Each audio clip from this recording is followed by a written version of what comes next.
مولا علی فرماتے ہیں جب حضور نے مغرب کی نماز کی نیت باندھی تو انہوں نے بھی پیچھے نیت باندھ دی۔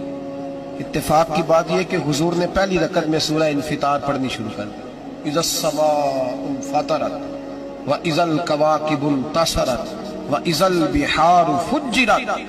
کہتے ہیں جب محبوب اس آیت پہ پہنچے نا کہ یا ایھا الانسان ما غرک بربک الکریم، اے انسان تجھے کس چیز نے دھوکے میں ڈال دیا، حالانکہ تیرا رب تو بڑا ہی کرم کرنے والا۔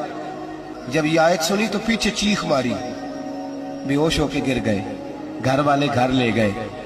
نماز مکمل ہوئی تو حضور نے فرمایا کیا ہوا؟ عرض کی حضور وہ تو رو پڑے تھے، گھر لے گئے۔ محبوب پیچھے گئے تو بے سود پڑے، تیز بخار ہو گیا۔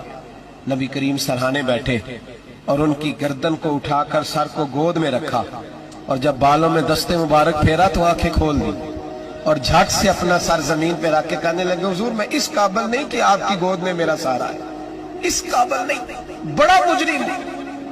تو محبوب نے فرمایا تجھے مبارک ہو، رب نے تجھے معاف کر دیا ہے، اللہ بھی راضی ہے، میں بھی راضی ہے۔